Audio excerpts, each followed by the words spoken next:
गांव के ठीक पीछे एक घना जंगल था, रंगों का जंगल। कहते हैं यहां पेड़ों की पत्तियां सिर्फ हरी नहीं, नीली, लाल, सुनहरी तक होती थीं। फूलों से रोशनी निकलती थी।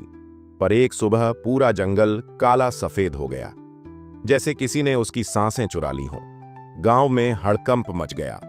लेकिन 10 साल का आरव बिना डरे बोला, अगर रंग गायब हुए हैं तो किसी ने उन्हें छुपाया है, मैं ढूंढ कर लाऊंगा।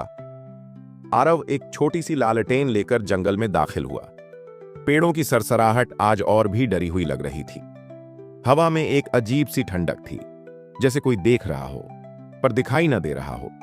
थोड़ी दूर चलते ही उसे एक पेड़ दिखा, जिसकी छाल पर उंगलियों जैसे निशान थे, चमकते हुए लेकिन रंगहीन, जैसे किसी ने रंगों को छुआ हो और वो उसके हाथों में घुल गए हों।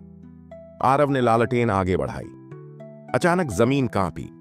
एक धीमी टूटी हुई आवाज आई, और मत खोज, रंग वापस नहीं आएंगे।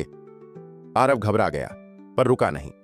आगे बढ़ते हुए उसे एक पुरानी टूटी हुई झोपड़ी मिली, रंग साधक की झोपड़ी। कहते थे कि कई साल पहले एक साधक रंगों की शक्ति से जादू करता था, और एक दिन वह अचानक गायब हो गया। झोपड़ी के अंदर अंधेरा था, पर बीच में एक बोतल रखी थी, कांच पारदर्शी। अंदर कुछ हल्का सा चमक रहा था। आरव ने बोतल उठाई तो रंगों की महक आई, फूलों जैसी, मिट्टी जैसी, बारिश जैसी। तभी पीछे से वही आवाज फिर सुनाई दी, वो बोतल छोड़ दे, वो तुम्हारे लिए नहीं है। आरव पलटा। एक धुंधली आकृति दरवाजे पर खड़ी थी, न आंखें न चेहरा, बस एक परछाई। उसके हाथों से धुआं उठ रहा था, सफेद, ग्रे और काला।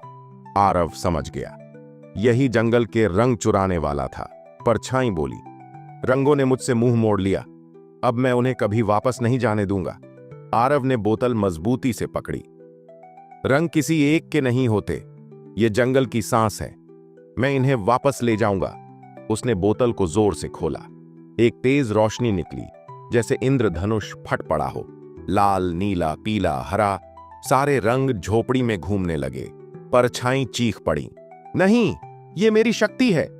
और रंग उसके शरीर में घुसने लगे, पर ताकत देने की बजाय वो उसे मिटाने लगे, क्योंकि रंगों का निर्माण खुशी से होता है, और वो परछाई दुख और गुस्से से बनी थी। कुछ ही पल में परछाई हवा में घुल गई। जंगल में रोशनी फैलने लगी, पेड़ों की पत्तियां फिर से रंगीन हो गईं, फूल चमकने लगे, पंछियों की आवाज लौट आई। आरव मुस्कुराया, रंग वापस आ गए। जंगल ने जैसे उसकी वीरता का धन्यवाद किया हो। हवाओं ने उसकी लालटेन को अपने रंगों से भर दिया, और उस दिन से आरव को रंगों का रखवाला कहा जाने लगा, क्योंकि उसने साबित कर दिया, जब हिम्मत सच्ची हो तो दुनिया के खोए हुए रंग भी वापस आ सकते हैं।